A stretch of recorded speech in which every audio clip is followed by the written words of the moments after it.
The Culture Map by Erin Meyer. Picture this. You're Sabine Dulac, a talented French finance director who just landed the opportunity of a lifetime, a 2-year assignment in Chicago. You're absolutely thrilled. American business culture has always fascinated you. It's so practical, so efficient, so refreshingly transparent. You arrive, connect with your new team, and hit it off wonderfully with your boss, Jake. 4 months fly by, and then comes your first performance review. You walk out of that meeting practically floating on air. It was, without a doubt, the best performance review of your entire career. You finally feel recognized, appreciated, like you're truly coming into your own. Now let's peek behind the curtain at Jake's side of the story. He hangs up the phone with a heavy sigh. Someone just asked how his new French director is doing. His response? Sort of medium. Sure, she's got great energy, but he's genuinely worried. Her work is sloppy, she makes calculation errors, and she shows up to meetings unprepared. He's brought this up with her several times, but the message just isn't landing. He had her performance review this very morning and laid out the issues again. He sighs once more and says, "If she doesn't get in gear with these things, I honestly don't think this job is going to work out." Wait, what? How can two people leave the same meeting with completely opposite impressions? One person thinks she's crushing it, the other is preparing to let her go. This isn't about personality clash or bad chemistry. This is about culture, those invisible boundaries that shape our world, the unspoken rules dictating how we communicate, build trust, and get things done. Today we're exploring the brilliant work of someone who's dedicated her life to making these invisible boundaries visible. We're diving into The Culture Map by Erin Meyer.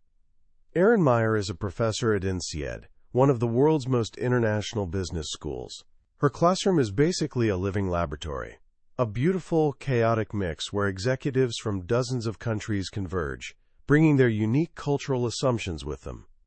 For years, she's studied these interactions not just as a detached academic, but as someone living it every single day. She's an American in France, married to a Frenchman, raising bicultural children.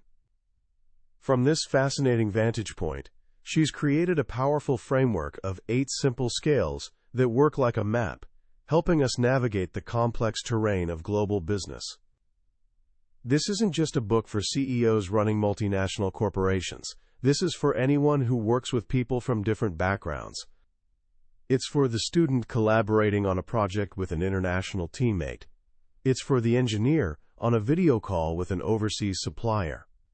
It's for you right now, living in a world that's more connected than ever before. Here's my promise.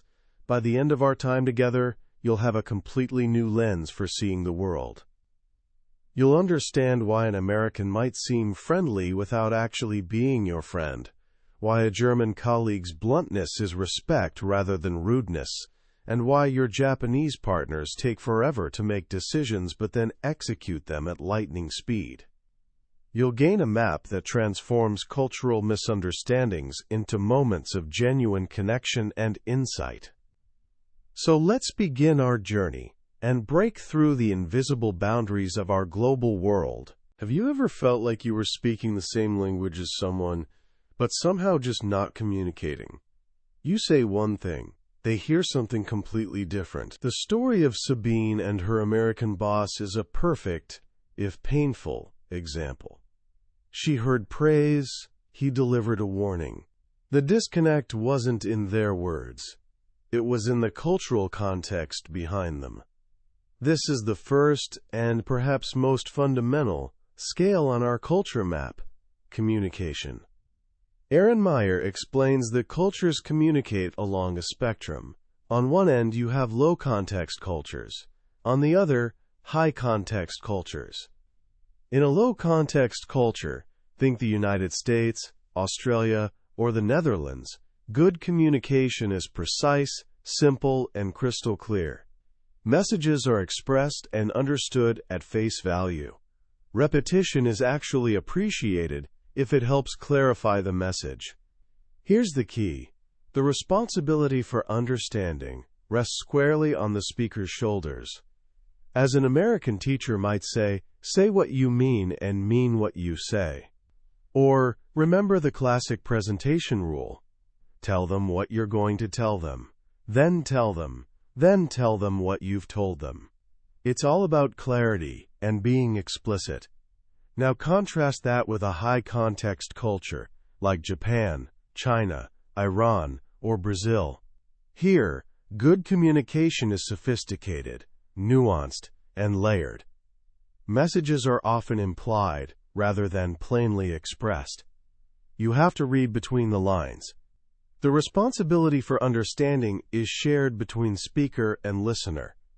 It's a dance, where much of the meaning exists in what's not said. A few years ago, a popular new word in Japan was KY, which stands for kuki yomenai. It literally means one who cannot read the air. In Japan, if you can't read the air, you're not a good communicator. Think of a long married couple. After 50 years together, they can communicate volumes with just a glance or a subtle shift in tone. They have a massive amount of shared context. A newlywed couple, however, needs to be much more explicit to avoid misunderstandings. Low-context cultures are like newlyweds. High-context cultures are like that old married couple. The United States, a young country built by immigrants from everywhere, had to develop a low-context communication style. There was very little shared history or understanding, so if you wanted to get a message across, you had to spell it out. Japan, an ancient and homogeneous island nation, developed a high-context culture over thousands of years of shared experience. This difference creates all kinds of confusion. Meyer shares a personal story about a training session in Paris with a Chinese country expert named Bo Chen. She'd asked him to prepare business examples to share. The session began, and Meyer presented her points, pausing after each one to give Chen a chance to jump in. But he remained completely silent. He didn't speak, didn't lean forward, didn't even raise an eyebrow. 3 hours went by, and Meyer started to panic. Had he not prepared? Was he shy? Finally, in desperation, she directly asked him, "Bo, did you have any examples you'd like to share?" To her astonishment, Chen sat up, smiled confidently, opened a notebook filled with typed notes, and said, "Thank you, Erin. I do." He then proceeded to share one brilliant, fascinating example after another. Later, Meyer asked why he hadn't spoken up sooner. His answer was a masterclass in high-context, hierarchical culture.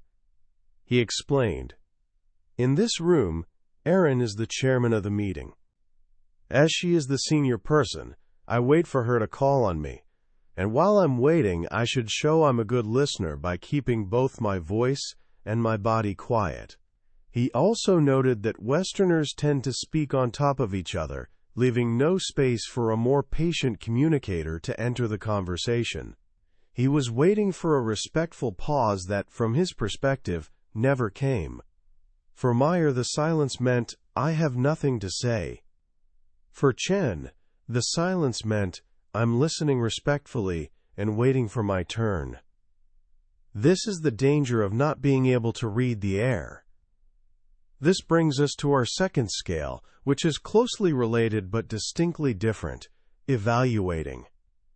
This scale deals with how we give feedback, particularly negative feedback, and this is where Sabine's story gets its explanation.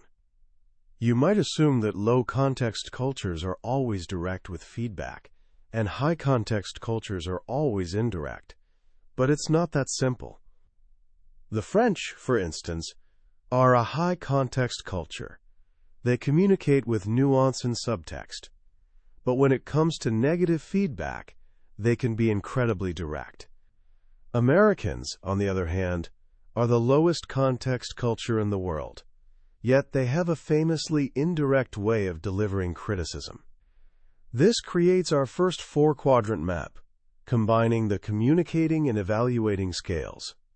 In one corner, you have low context and direct feedback. These are cultures like the Netherlands, Germany, and Denmark. Here, feedback is given bluntly and honestly, often without any positive padding. Words like totally, absolutely, and strongly are used to make sure the message isn't misunderstood. To a Dutch manager, this directness is a gift. It's a sign of honesty and respect for your professionalism. They separate the feedback from the person. The idea can be challenged, but it's not a personal attack. Then you have high context and direct feedback. This is the quadrant of France, Spain, and Russia. Here, people speak with nuance, but when it's time for criticism, it can come out sharp and strong. In France, spirited debate is seen as a sign of engagement. Challenging ideas is how you test their strength and arrive at excellence. The problem for outsiders is that this direct criticism can feel deeply personal, especially if you're not used to it. Next is the quadrant of low context and indirect feedback. This is where the United States, the UK, and Canada reside. This is the home of the feedback sandwich. American managers are taught to wrap negative feedback between layers of positive encouragement. They use soft, downgrading words like maybe, a little, or sort of. They'll say, "That's a great start. I really like your energy on this. There are just a few minor details we might want to think about, but overall, excellent work." This is exactly what happened to Sabine. Her American boss, Jake, thought he was delivering a clear message. He probably said 3 positive things for every 1 negative point. For Sabine, coming from a culture where positive feedback is rare and negative feedback is direct, his praise rang loud and clear, while the criticism sounded like a trivial afterthought. She heard, quote, "Excellent, excellent, excellent, tiny suggestion," and walked away feeling like a superstar. He thought he was being diplomatic. She thought he was being dishonest. Finally, we have high context and indirect feedback. This is the quadrant of Japan, China, Thailand, and Indonesia.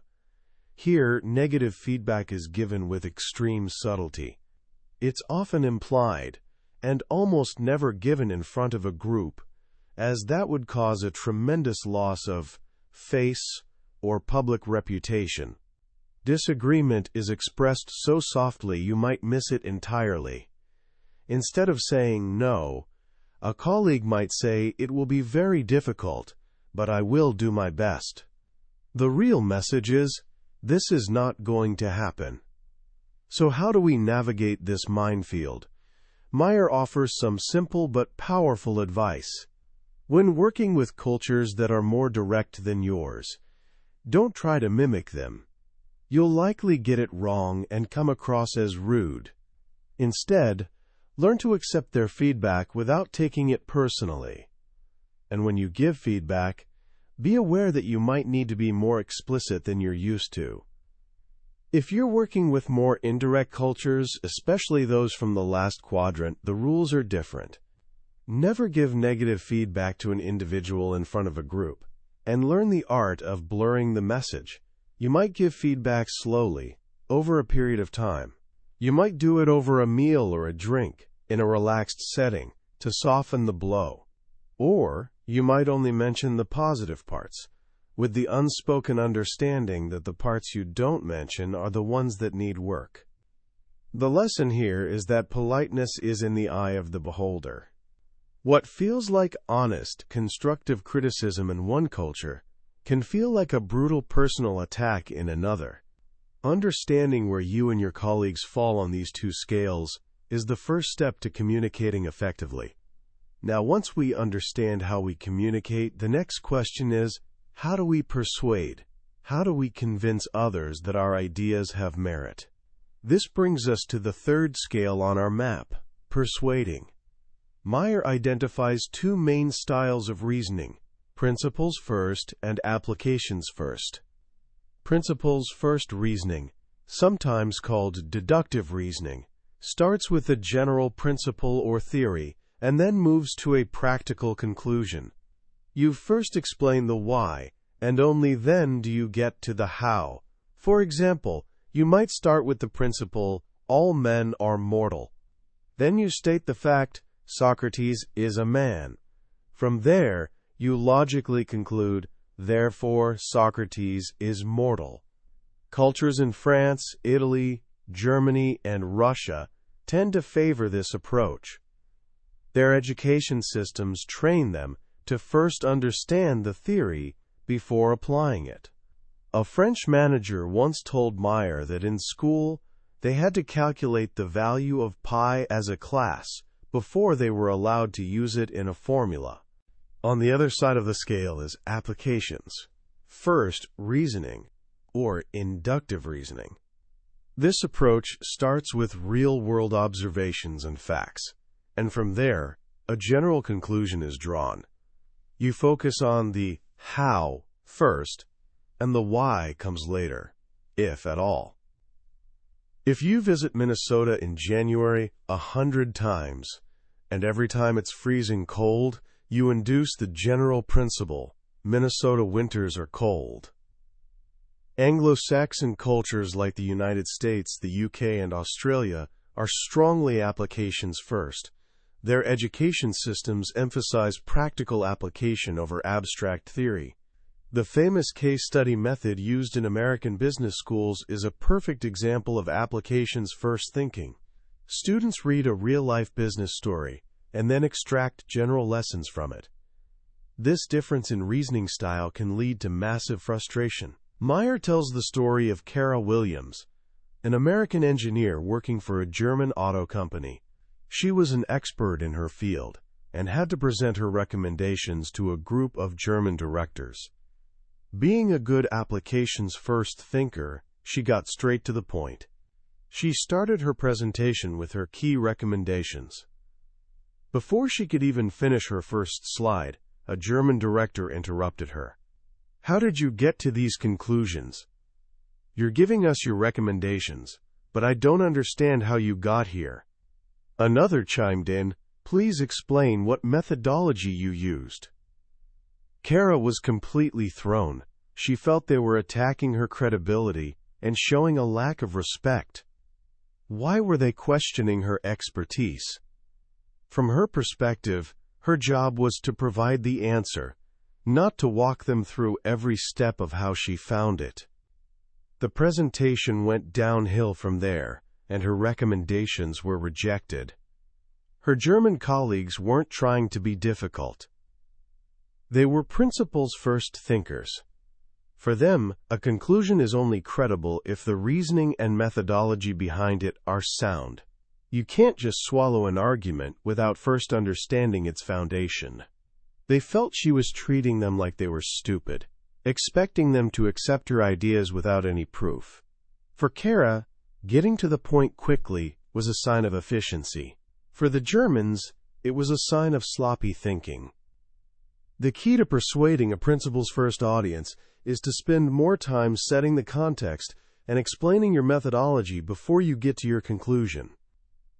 And if they challenge you, don't see it as an attack. See it as a sign of engagement. They're testing the robustness of your argument, which is actually a compliment. When persuading an applications-first audience, do the opposite. Get straight to the point. Start with your main recommendation. They'll ask for the background details if they need them.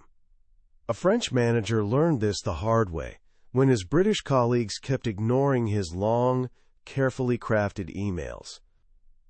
He wrote them in the classic French dialectic style: thesis, antithesis, synthesis.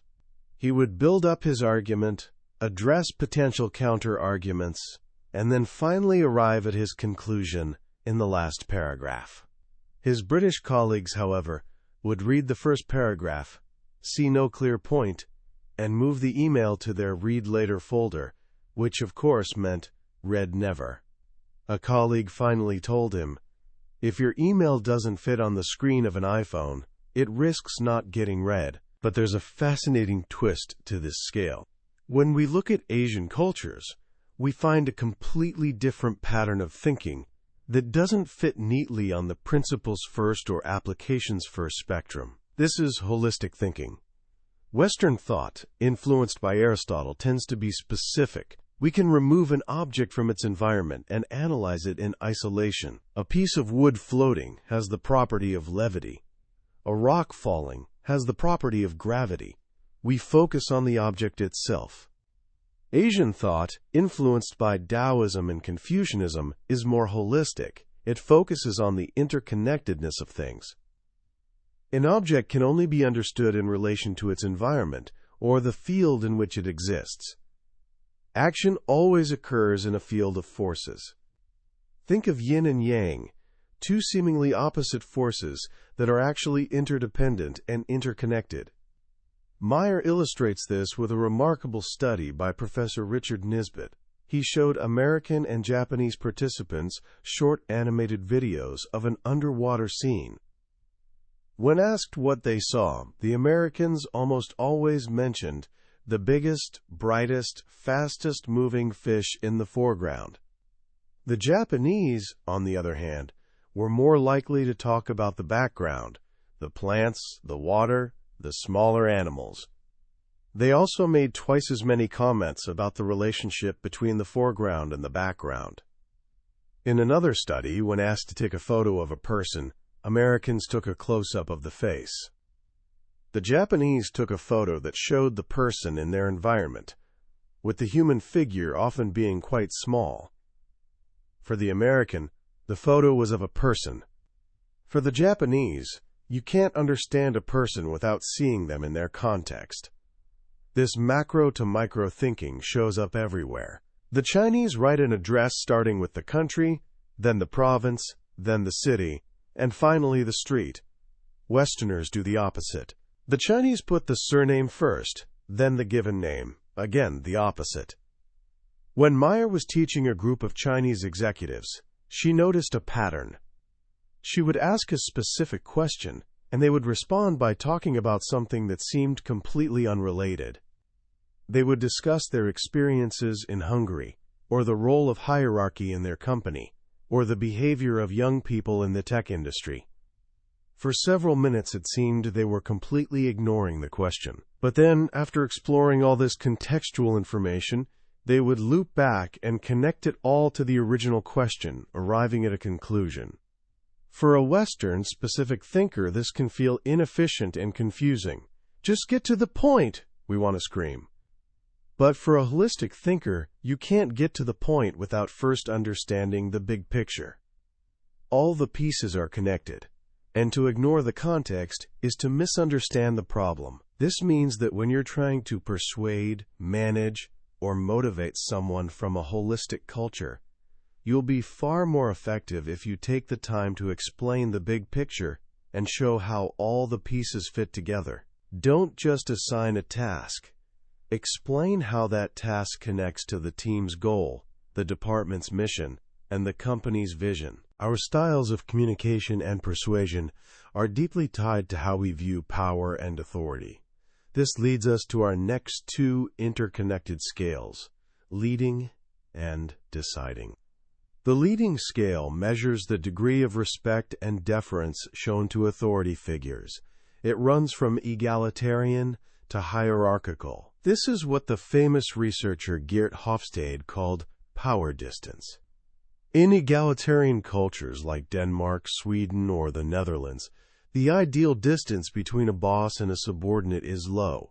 The boss is a facilitator among equals. It's okay to disagree with them openly. You can skip hierarchical levels, emailing your boss's boss without a problem. People often call each other by their first names, regardless of rank. The aura of authority comes from acting like one of the team. Meyer tells the story of Ulrik Jepsen, a Danish manager who was incredibly successful in his home country. He didn't have an office. He sat in an open space with his team. He dressed casually and encouraged everyone, from interns to directors, to voice their opinions. His motto was to push power down and get out of the way. Then he was promoted to run his company's new operation in Russia. He was completely baffled by his team's behavior. They called him Mr. President. They deferred to all his opinions. They were reluctant to take any initiative without his approval. They treated him like royalty. All problems were pushed up to him for a decision. When he told his IT director, "You're the expert, you decide," the director was paralyzed. Jepsen was groaning about his team's lack of initiative, while his team was wringing their hands about his lack of leadership. They saw him as weak and incompetent. Russia, like many countries in Asia, Latin America, and Africa, is a hierarchical culture. Here, the ideal distance between a boss and a subordinate is high. The boss is a strong director who leads from the front. Status is important. You show respect by deferring to the boss's opinion, especially in public.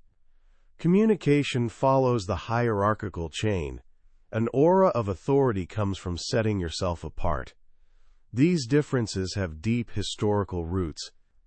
The egalitarianism of Scandinavia can be traced back to the Vikings, who surprisingly had a very democratic culture. When an envoy was sent to negotiate with them, he returned confused, complaining, "I couldn't figure out who to talk with. They said they were all the chiefs." The hierarchical nature of Southern Europe is linked to the influence of the Roman Empire, with its highly structured social and political systems. And the strong hierarchies in East Asia are deeply influenced by the teachings of Confucius, who believed that societal harmony depends on everyone understanding their rank and acting accordingly. In a Confucian society, the boss has a paternalistic responsibility to protect and care for their subordinates, and in return, the subordinates owe the boss their loyalty and obedience. This leads to the next scale, deciding which measures whether decisions are made in a consensual or a top-down manner. Now, you might assume that egalitarian cultures are always consensual, and hierarchical cultures are always top-down, and for the most part, you'd be right. Sweden is extremely egalitarian, and one of the most consensual societies in the world. Meyer tells a funny story about working with a Swedish boss who would send an email to the team suggesting a date for a meeting. What followed was an endless chain of replies as everyone weighed in, debated the topic, and slowly, ever so slowly, reached a group agreement. For an American, this can feel painfully inefficient. Hierarchical cultures like Morocco or Korea tend to be top-down. The boss makes the decision. But here's where it gets really interesting. There are two major exceptions to this rule: the United States and Germany. The United States is one of the most egalitarian cultures on the leading scale. But when it comes to decision-making, it's surprisingly top-down. The American ethos values speed and individualism. Consensus, as one American business speaker said, is a four-letter word. In an American company, the boss might solicit input from the team, but it's generally understood that he or she will make the final call. And once the decision is made, the expectation is that everyone gets on board and moves to action. United we stand, divided we fall. Germany, on the other hand, is a hierarchical culture. There's a formal distance between the boss and the subordinate. Yet, it has a strongly consensual decision-making style. German companies often spend a great deal of time discussing an issue, soliciting input from all stakeholders, and building a group agreement. This leads to one of the most brilliant concepts in the book: the difference between a decision with a capital D and a decision with a lowercase d. In a consensual culture like Germany or Japan, the decision-making process is long and drawn out. But once the decision is made, it's final. It's a commitment. Implementation is rapid because everyone has already bought in. The decision is written in stone. This is a capital D decision. In a top-down culture like the United States, the decision-making process is very quick. The boss can make a decision in a matter of minutes, but this decision is flexible. It's a lowercase d decision. As new information comes in, or as the team starts to implement it and runs into problems, the decision can be revisited and changed. The process is one of decide, test, revise, test, again. Implementation can be slow and rocky because the buy-in isn't fully there from the beginning. Meyer describes a German-American merger that was plagued by this misunderstanding. The German team was horrified by their American colleagues. They would have a meeting, the Americans would say, "Great, we've made a decision," and the Germans would go off and work diligently for weeks to implement it. Then, an American manager would casually change his mind. "I've been thinking about it, and I think we should go in a different direction." The Germans were furious. They felt the Americans were untrustworthy and couldn't stick to a promise. The Americans were equally frustrated. They saw the Germans as rigid and inflexible. "It takes them weeks to make a decision," one American complained, "and once it is made, they cling to it with their lives. But the world is dynamic. We need to be able to adapt." Neither side was right or wrong. They were just operating with different systems. For the Americans, a decision was just a marker of progress, a temporary agreement to move forward. For the Germans, a decision was the final, irreversible conclusion of a long process. Japan is another fascinating case. It's one of the most hierarchical cultures, but also one of the most consensual. This is achieved through the famous Ringi system. A proposal often starts at the mid-management level. It's discussed and debated, and a consensus is formed. Then, a document, the Ringisho, is passed around, and everyone puts their stamp of approval on it. Once it has full agreement at one level, it moves up to the next level for the same process. This continues all the way to the top. By the time a decision is made, everyone in the organization has had a chance to give input and is on board. The process of informal, behind-the-scenes consensus building is called nimawashi, which literally means root binding, preparing the roots of a tree before transplanting it to avoid damage. This system protects the organization from the damage of internal disagreement. Understanding these systems is crucial. If you're working with a consensual culture, be patient. The process will be slow, but implementation will be fast. If you're working with a top-down culture, expect quick decisions, but be prepared for them to change. The most important thing is to make the process explicit. At the start of a project, have a discussion. How are we going to make decisions on this team? Will it be by vote? Will the boss decide after a discussion? Is a decision final or flexible? Just having that conversation can prevent a world of frustration. All of these interactions, how we communicate, persuade, lead, and decide, rest on a foundation of trust. But how we build that trust is, yet again, deeply cultural. This brings us to the trusting scale. Meyer distinguishes between two types of trust: cognitive trust and affective trust. Cognitive trust comes from the head. It's based on confidence in someone's skills, accomplishments, and reliability. You see their work, you see they're competent and consistent, and so you trust them. This is task-based trust. Affective trust comes from the heart. It arises from feelings of emotional closeness, empathy, and friendship. You share meals, you laugh together, you get to know each other on a personal level. You feel an emotional bond, and so you trust them. This is relationship-based trust. Every culture uses both types of trust. You trust your spouse because of an affective bond. You trust your surgeon because of their cognitive skill. But in the business world, cultures have a strong preference for one over the other. In task-based cultures like the United States, Germany, or Australia, trust is built through business-related activities. Work relationships are built and dropped easily, based on practicality. You do good work, you're reliable, I trust you. The line between a professional relationship and a personal friendship is kept sharp and clear. Mixing the two is often seen as unprofessional.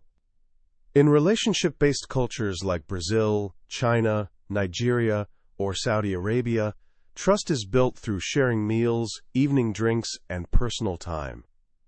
Work relationships build up slowly over the long term. Cognitive and affective trust are woven together. Here, business is personal. The relationship is the contract. Meyer tells the story of a merger negotiation between a Brazilian company, Gerdau, and an American company. The first meetings were in Mississippi. The American team got straight down to business, ordering in sandwiches for lunch and working late. They felt the meetings were incredibly efficient and productive. They were showing respect by not wasting the Brazilians' time. The Brazilian team, however, left feeling uneasy. We didn't know whether we could trust them, one of them explained. We spent 2 days together, but we didn't know who they were as people. The next meetings were in Brazil. The days were filled with meetings, but the meals were long, stretching late into the evening with good food and conversation. Now it was the Americans who were uncomfortable. They kept looking at their watches, worried they wouldn't finish their work. They wondered if the Brazilians were taking the negotiations seriously. They didn't understand that for the Brazilians, the long meals were the most important part of the work. It was their way of saying, "We want to get to know you, to build a personal connection. This is how we build the trust we need to do business together." This difference is often described using the analogy of a peach versus a coconut. Peach cultures, like the United States or Brazil, are soft on the outside. People are friendly and open with strangers. They smile, they share personal information quickly.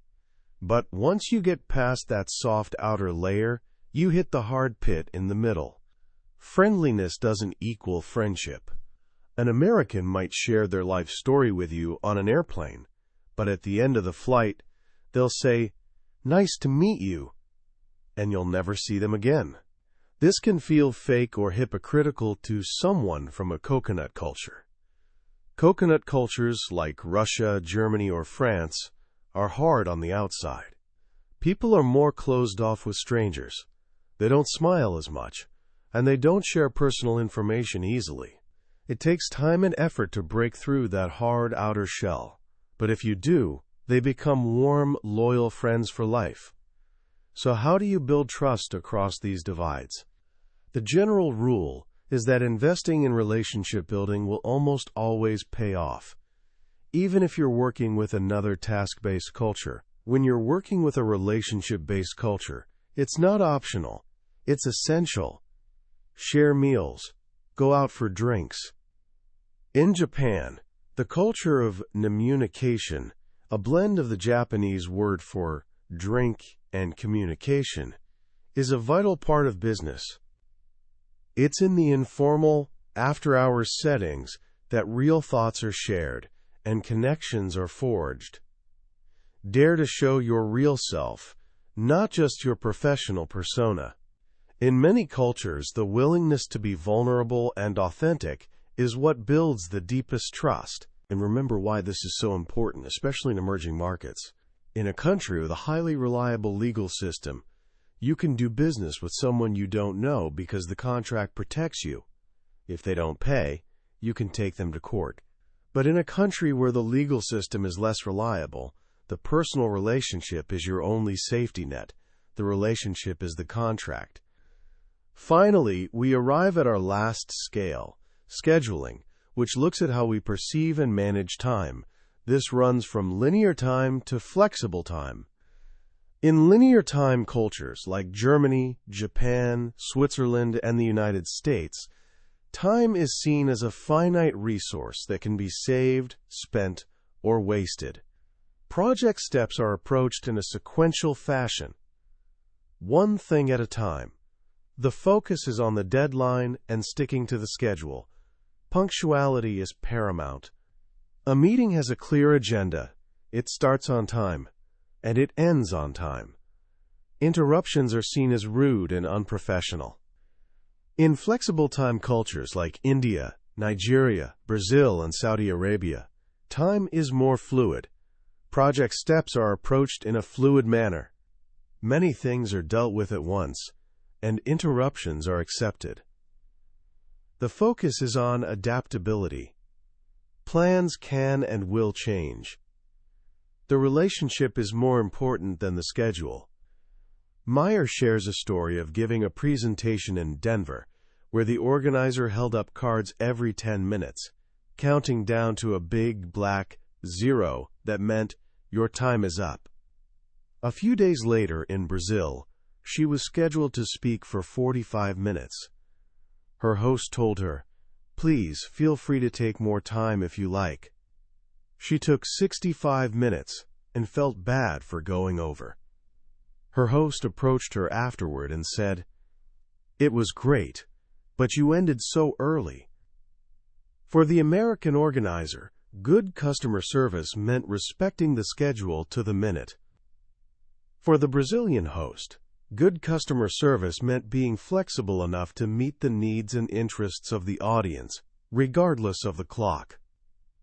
This difference shows up in the simplest of ways. In Stockholm, people form a neat, orderly queue for the bus, and cutting in line is a cardinal sin. It's a linear process.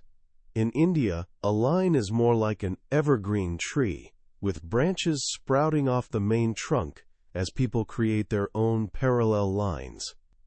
Or it can be a swarm, where the person at the counter tends to multiple customers at once. For a linear time person, this looks like chaos. For a flexible time person, it's just a more fluid and adaptable way of getting things done. A Nigerian manager trying to schedule meetings with his German colleagues captured the frustration perfectly. The Germans wanted to plan their conference calls 6 months in advance. The Nigerian manager explained, "How can I be expected to know today, in January, what I'm going to want to eat for dinner on April 6th? In my country, we don't even know when a holiday will start until the supreme leader looks at the moon and says the holiday starts now." The key to managing this scale is adaptability. When you're in a linear time culture, be punctual. When you're in a flexible time culture, be patient and adaptable. But if you're leading a multicultural team, the most effective strategy is to create your own team culture. Have an explicit conversation at the beginning of a project. How will we run our meetings? How will we handle punctuality? What are our expectations around deadlines? By setting clear, shared ground rules, you create a third way that everyone can agree to, avoiding the constant friction of competing cultural norms. These 8 scales, communicating, evaluating, persuading, leading, deciding, trusting, disagreeing, and scheduling, form our culture map. They're not meant to put people in boxes. We're all individuals. But they provide a powerful framework for understanding, for decoding the subtle influences that shape our interactions. They help us see the water we swim in, and once we can see it, we can learn to navigate it with more grace, more understanding, and more success. As we come to the end of our journey through the culture map, what's the one big idea we should carry with us? For me, it's a simple but profound realization. Most cross-cultural misunderstandings don't happen because people are malicious. They happen because we're all, in a sense, blind. We're like fish who don't know they're in water. Our own culture is so deeply ingrained in us that it feels like common sense. We assume that the way we communicate, the way we build trust, the way we make decisions, is just normal. And so when someone from another culture behaves differently, our first instinct is often to judge them. We see them as inefficient, or dishonest, or disrespectful, or disorganized. What Erin Meyer gives us with this book is the gift of sight. She gives us a vocabulary and a framework to understand these differences not as character flaws, but as different, equally valid ways of seeing the world. A German's direct feedback isn't rude. It's a sign of objective respect. A Japanese team's long, slow decision-making process isn't inefficient. It's a deeply ingrained method for building lasting commitment. An American's quick, friendly smile isn't a promise of deep friendship. It's simply a different cultural norm for interacting with strangers. The true power of this book isn't just in helping us avoid embarrassing mistakes or close more international deals. It's in the way it fosters empathy. It encourages us to pause before we judge. It prompts us to ask, what if their common sense is just different from my common sense? That single question can transform a moment of frustration into a moment of learning and connection. In our increasingly polarized world, this skill is more important than ever. The ability to see a situation from multiple perspectives, to understand that there isn't always one right way, is a form of wisdom. It's what allows us to build bridges instead of walls. So how can you start applying these ideas today? Here are a few simple things you can try. First, just start observing. Pick one of the 8 scales that resonated with you the most. Maybe it's the difference between task-based and relationship-based trust. For the next week, just pay attention to how that shows up in your life. Notice it in movies, in news reports, in your online interactions. Just building your awareness is a huge first step. Second, the next time you feel a surge of frustration when dealing with someone, whether it's a colleague, a customer, or even a family member with a different background, take a breath and ask yourself that magic question. Could a cultural difference be at play here? Instead of assuming they have bad intentions, get curious. This simple mental shift can change everything.